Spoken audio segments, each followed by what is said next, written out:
se retrouve aujourd'hui pour la séance d'orthographe de la dictée numéro 24. Il s'agit de la séance 2, accorder le participe passé.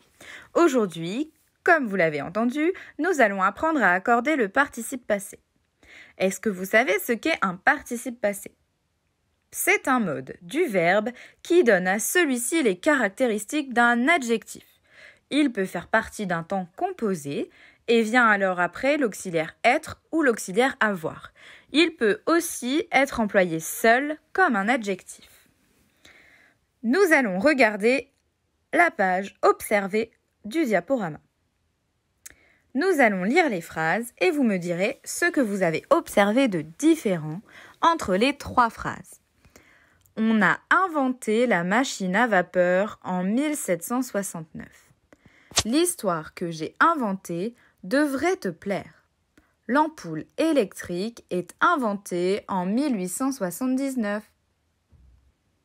On observe le mot « inventé » utilisé dans les trois phrases. Le participe passé employé est donc le même. Il est accordé au féminin dans la deuxième phrase et dans la troisième phrase, mais pas dans la première. Observons ici. On a inventé la machine à vapeur en 1769. On constate que « inventer », le participe passé, n'est pas accordé. En effet, qu'est-ce qui est inventé ? C'est la machine à vapeur. L'histoire que j'ai inventée devrait te plaire. Qu'est-ce qui a été inventé ? C'est l'histoire.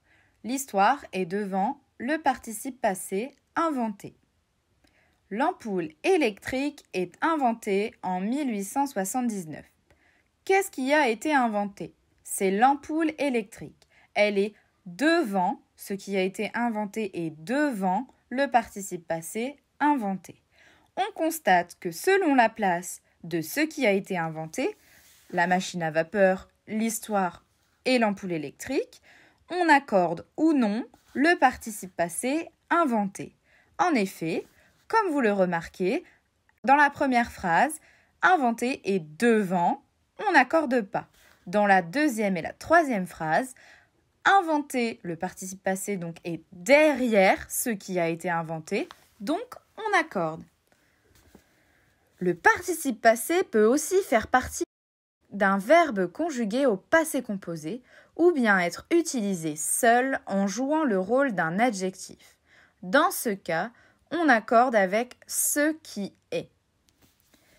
Une robe déchirée. Qu'est-ce qui est déchiré ? Une robe, c'est au féminin, singulier. On met un E. Des stylos perdus. Qu'est-ce qui est perdu ? Ce sont les stylos. C'est masculin, pluriel, donc on met un S. Des fleurs parfumées. Qu'est-ce qui est parfumé ? Ce sont les fleurs. Fleurs, féminin, pluriel, on met le E pour le féminin et le S pour le pluriel. Pour savoir si on accorde un participe passé, il faut se demander si l'on a déjà écrit ce à quoi il se rapporte, comme on a vu tout à l'heure avec le mot inventé, le participe passé inventé, selon si ce qui avait été inventé se plaçait derrière ou devant, on accordait ou non. Alors, ici, je veux écrire la phrase « Mes exercices sont corrigés ». Au moment où j'écris « corriger », je sais ce qui est corrigé, ce sont les exercices. J'accorde donc « corriger » en mettant un S, car mes exercices, c'est au masculin pluriel, donc un S pour le pluriel. Il y a plusieurs exercices. Je veux maintenant écrire la phrase « La maîtresse a corrigé les cahiers ». Au moment où j'écris « corriger », je ne sais pas encore ce qui est corrigé. Dans ce cas, je n'accorde pas. La maîtresse a corrigé quoi ? Les cahiers. Ça vient après, donc on n'accorde pas. Corriger n'est pas accordé. Pour conclure, on va lire la fiche d'orthographe numéro 24 avec la leçon. L'accord du participe passé. Le participe passé est une forme verbale. Il peut faire partie d'un temps composé ou être employé seul comme un adjectif. Pour savoir si je dois accorder un participe passé, je me demande si j'ai déjà écrit ce à quoi il se rapporte. Si je l'ai déjà écrit, alors j'accorde le participe passé comme un adjectif au féminin ou au masculin, au singulier ou au pluriel. Exemple. On a posé la statue sur un socle. Avant d'écrire le participe passé, je ne sais pas ce qui est posé. On a posé quoi? Pour l'instant, on ne sait pas, donc on n'accorde pas. La statue est posée sur un socle. Avant d'écrire le participe passé, je sais ce qui est posé. C'est la statue. La statue féminin singulier. Je marque le féminin, j'accorde posé en ajoutant un E. On va faire quelques exemples pour être sûr que tu as bien compris. Elle est arrivée chez nous hier soir. Le participe passé est arrivé.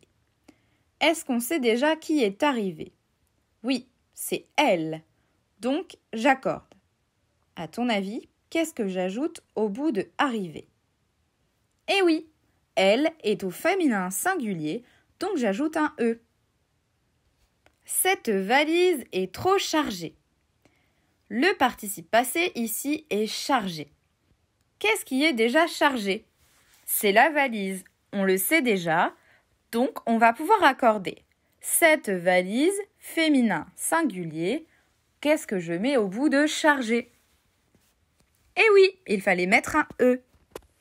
Elle a gagné la médaille de bronze. Le participe passé est gagné. Ici, il faut se poser la question. Elle a gagné quoi? Qu'est-ce qui a été gagné? C'est la médaille de bronze. Quand j'écris « elle a gagné », je ne sais pas encore ce qui a été gagné. Je n'accorde donc pas. Gagné reste avec le « et ». La récréation finie, les élèves rentrent en classe. Ici, le participe passé est fini. La récréation finie, qu'est-ce qui a été fini? C'est la récréation. Je le sais au moment où j'écris fini. Alors, qu'est-ce que je mets au bout de fini? Est-ce que j'accorde ou non? Je te laisse réfléchir quelques secondes.